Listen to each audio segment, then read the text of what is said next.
सभी लोगों का अपने चैनल में स्वागत करता हूं और आ गए हैं पार्ट 6 में। और जिसमें हम आपको बताएंगे बीएससी एग्रीकल्चर और एमएससी एग्रीकल्चर एंट्रेंस एग्ज़ाम के लिए और आईबीपीएस एएफओ के लिए एंट्रेंस एग्ज़ाम में आने वाले इम्पोर्टेंट क्वेश्चन के बारे में। तो बेसिक तो बता दूं, ये पीजीटी और सेकेंड एमएससी एग्रीकल्चर और बीएससी एग्रीकल्चर के लिए मैं वीडियो आज प्रोवाइड कर रहा हूँ। बेसिकली मतलब सबसे इम्पोर्टेंट उन्हीं लोगों के लिए है, तो आप लोग ज़रूर देखिएगा वीडियो। तो चलिए वीडियो को स्टार्ट करते हैं। स्टार्ट करने से पहले आपसे यही कहेंगे कि आप अगर चैनल पे नए हैं तो प्लीज़ सब्सक्राइब कर लीजिए, जिससे आपको हमारे वीडियो का नोटिफिकेशन मिलता रहे और आप ऐसे ही पढ़ाई करते रहें। तो चलिए स्टार्ट करते हैं। सबसे पहले क्वेश्चन आता है अक्सर कि ICAR Indian council agriculture research की स्थापना कब हुई। तो आपको बता दूं 19 जुलाई 1926 को। कब हुई? 19 जुलाई 1926 को। अब आपको बता दूं सबसे पहले क्या था, इसका गठन हुआ था, रॉयल कमीशन ऑफ एग्रीकल्चर का गठन हुआ था, तभी ये ICAR का नाम हुआ। अब ICAR की स्थापना सबसे पहले वो 16 जुलाई 1929 को हुई थी। और उस समय अगर ये भी क्वेश्चन पूछ लिया जाता है कि उस समय प्रथम अध्यक्ष कौन थे, तो प्रथम अध्यक्ष थे मोहम्मद हबीबुल्ला, जो थे मोहम्मद हबीबुल्ला। लिख लीजिएगा, हबीबुल्ला, मोहम्मद हबीबुल्ला थे। कौन था? मोहम्मद हबीबुल्ला थे, जो कि प्रथम अध्यक्ष थे। और वही अगर पूछ लेगा इसी में फर्स्ट क्वेश्चन में कि पहले बताइए कि प्रथम सचिव कौन था, तो जब प्रथम सचिव उसी समय पूछ लिया जाएगा तो आप बोलेंगे SA दीदारी थे, SA दीदारी थे। तो जैसा कि जब भी ICAR की स्थापना के बारे में पूछेगा तो उसमें इतने क्वेश्चन आपसे पूछ सकता है, और उसी समय ये भी पूछ सकता है कि IARI तथा ICAR में पहले इम्पीरियल था ना, इम्पीरियल के नाम से ये जाना जाता था, और उसके बाद ये कब चेंज हुआ, इम्पीरियल के स्थान पे इंडियन कब हो गया, तो बता देना 1950 में। कब? 1950 में ये इम्पीरियल के स्थान पे इंडियन हो गया। नेक्स्ट क्वेश्चन की तरफ चलते हैं। नेक्स्ट क्वेश्चन यह है कि प्रथम कृषि विश्वविद्यालय की स्थापना 1960 में उत्तराखंड के पंतनगर में हुई। तो जो प्रथम विश्वविद्यालय था उसकी स्थापना सबसे पहले कहाँ हुई थी? पंतनगर में हुई थी, वो भी 1960 में। और आपको बता दूं कि जो 1960 में हुआ था उत्तराखंड के पंतनगर में, और उसी समय उत्तर प्रदेश के मुख्यमंत्री का नाम भी पूछ सकता है। तो उत्तर प्रदेश के उस समय मुख्यमंत्री कौन थे? पंडित गोविंद बल्लभ पंत थे। पंडित गोविंद बल्लभ पंत थे। कौन था? पंडित गोविंद बल्लभ पंत थे। दोबारा सुन लीजिए, पंडित गोविंद बल्लभ पंत थे। तो वो उस समय क्या थे? हमारे मुख्यमंत्री थे उत्तर प्रदेश के। अगला नेक्स्ट क्वेश्चन है, आम की कौन सी प्रजाति सेब की फल की तरह रहती है? तो आम की जो रुमानी किस्म होती है, जो रुमानी किस्म आती है, वही क्या होती है? सेब के फल की तरह बड़ी बड़ी रहती है। अगला नेक्स्ट, केले के पके फल में कितने प्रतिशत शर्करा होती है? जो केले का फल होता है वो पका फल रहता है, तो उसमें शर्करा की बात करें तो 27% होता है। कितना परसेंट होता है? 27%। 27% होता है। अगला नेक्स्ट क्वेश्चन है, वीवी परी क्या होता है? तो वीवी परी जान लीजिए, जब बीज फल के अंदर ही जम जाए, मतलब जो सीड्स होते हैं, जैसे फल में, हर फल में सीड्स होते हैं, अब उसी समय उसी के अंदर जम जाए तो उसे ही कहा जाता है वीवी परी। आपको मालूम नहीं होगा ये चीज़, तो आपको बता दो कि वीवी परी उसी कहा जाता है जो कि फलों के अंदर जो सीड्स होते हैं वो ऑटोमेटिक जम जाए, बिना उसे निकाल कर सुखाए जमा ले जाते हैं, बिना बोए जम जाए उसी फल के अंदर, तो उसे ही कहा जाता है वीवी परी। क्या कहा जाता है? वीवी परी। और ये अक्सर आपका जो होता है वो जैक फ्रूट में होता है और ग्रेप फ्रूट में होता है। अगला नेक्स्ट क्वेश्चन है आपका कि विश्व का प्रथम फल कौन था? तो मैंगोस्टीन फल जो था वो विश्व का प्रथम फल था। मैंगोस्टीन था वो विश्व का प्रथम फल था। अगला नेक्स्ट क्वेश्चन है आपके सामने कि चाय में सुगंध किसके कारण आता है? तो चाय में सुगंध जो आता है वो थियोल के कारण आता है। चाय में सुगंध किसके कारण आता है? थियोल के कारण आता है।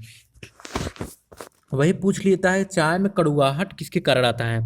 तो चाय में जो कड़ुआहट आता है वो टैनिन के कारण। किसके कारण? टैनिन के कारण कड़ुआहट आता है। अगला ये भी पूछ सकता है आप लोगों से कि चाय का जो रंग होता है वो किसके कारण होता है? तो आपको बता दूं अफ्लावींस के कारण। अफ्लावींस के कारण जो होता है वो चाय में रंग होता है। अगला नेक्स्ट क्वेश्चन है भारत में किस प्रदेश को सेव का कटोरा कहा जाता है? भारत के किस प्रदेश को सेव का कटोरा कहा जाता है? तो आपको बता दूं जो हिमाचल प्रदेश है वो क्या होता है? इस प्रदेश को सेव का कटोरा कहा जाता है। हिमाचल प्रदेश को सेव का कटोरा कहा जाता है। अगला नेक्स्ट है नई दुनिया का फल। नई दुनिया का फल किसे कहते हैं? तो जो नई दुनिया का फल है उसे कहते हैं एवोकाडो। एवोकाडो को ही नई दुनिया का फल कहते हैं। एवोकाडो क्या कहते हैं? नई दुनिया का फल कहते हैं। और इसका एक और नाम है, जान लीजिए, इसे ही बटर फ्रूट भी कहते हैं। इसका एक और नाम है जो कि बटर फ्रूट कहते हैं। और इसमें 24.26 फैट होती है, मतलब वसा पाई जाती है।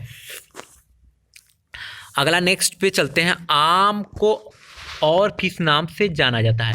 ये क्वेश्चन हर पेपर में पूछा गया, आप चेक कर लीजिए। आम को दो नामों से जाना जाता है, एक bathroom fruit and king fruit. Paper में पूछ लिया जाएगा किंग ऑफ फ्रूट किसे कहते हैं? 4 ऑप्शन दिया जाएगा, बैर, आम, अमरूद, केला। तो आपको आम पे ही टिक लगाना है। नेक्स्ट क्वेश्चन पे चलते हैं। नेक्स्ट क्वेश्चन आपके सामने है। नेक्स्ट क्वेश्चन है कि खीस में अम्लता कितनी होती है? तो खीस में जो अम्लता होती है वो 0.35 से 0.42 होता है। 0.35 से 0.42 होता है। अगला नेक्स्ट क्वेश्चन है कि दूध में अम्लता कितनी होती है? तो दूध में अम्लता की बात करें तो 0.11 से 0.16 होती है। 0.11 से 0.16 होती है। तो चलिए नेक्स्ट पे चलते हैं। प्रमुख खेतियों के बारे में कुछ जानकारी ले लेते हैं। तो प्रमुख खेतियों में है आपका फसलों की खेती। अगर कहा जाता है कभी फसलों की खेती के बारे में पूछा जाए कि फसलों की खेती को किस नाम से क्या कहा जाता है, तो एग्रोनॉमी कहते हैं। तो मतलब विज्ञान की वह शाखा जिसके अंतर्गत हम खेती बाड़ी के बारे में सभी जानकारी लेते हैं, मतलब कि शस्य क्रियाएं जो भी करते हैं उसे हम एग्रोनॉमी कहते हैं। वही अगला बात है कि फलों की खेती किसे कहते हैं?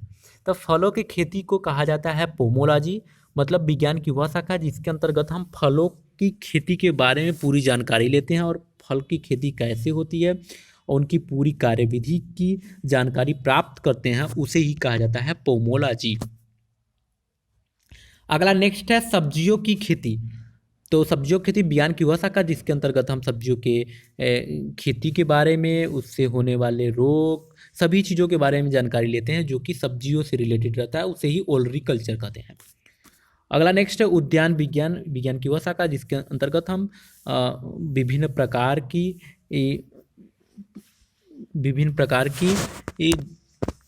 पौधों और उससे रिलेटेड जानकारी प्राप्त करते हैं, उसे ही हॉर्टिकल्चर कहते हैं। जैसे उसमें बहुत सारे, हॉर्टिकल्चर में बहुत सारे आ जाएंगे, उनमें सभी प्रकार की सब्जियां, फल, हर चीज़ आ जाएंगी जो उपलब्ध रहेंगी। आगे घासों की खेती। घासों की खेती वो होता है जिसमें हम विभिन्न प्रकार की घासों और उनकी प्रजातियों का अध्ययन करते हैं और उनसे होने वाले नुकसान और फायदों का अध्ययन करते हैं, वो होता है घासों की खेती, जिसे हम एग्रोस्टोलॉजी कहते हैं। फूलों की खेती फ्लोरिकल्चर, मतलब विज्ञान की वह शाखा जिसमें हम फूलों की खेती करते हैं उसे फ्लोरिकल्चर कहते हैं। विज्ञान की वह शाखा जिसमें हम मधुमक्खी के पालन से लेकर शहद बनाने तक की प्रक्रिया को सीखते हैं, उसे हम एपीकल्चर कहते हैं।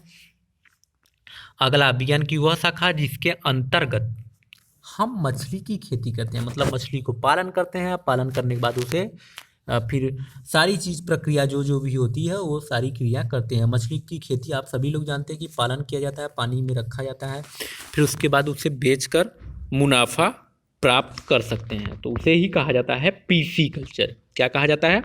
PC culture. अगला नेक्स्ट, केचुए की खेती। केचुए की खेती करके हम वर्मी कल्चर कहते हैं इसे। सबसे पहले केचुए की खेती अगर करोगे तो उसे कहा जाता है वर्मी कल्चर। और वर्मी कल्चर क्यों करते हैं? क्योंकि आप अगर खाद बनाना चाह रहे हैं तो इसके माध्यम से, केचुए के माध्यम से आप बहुत बढ़िया खाद बना सकते हैं।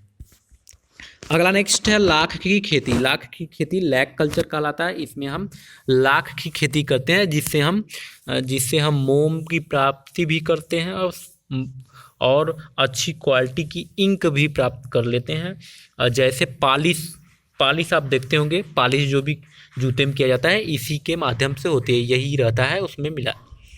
तो चलिए स्टूडेंट, हमने आज आपको क्वेश्चन करा दिए, इंपॉर्टेंट क्वेश्चन करा दिए। अब आपसे हम फिर नेक्स्ट वीडियो में मिलेंगे इंपॉर्टेंट क्वेश्चन के साथ। आपसे बस इतना कहना चाहता हूँ कि प्लीज़ चैनल को सब्सक्राइब कर लीजिए। आपके लिए इंपॉर्टेंट चैनल है, हमारे लिए नहीं, क्योंकि आपके लिए हम क्वेश्चन लाते हैं जो आपके लिए इंपॉर्टेंट होते हैं।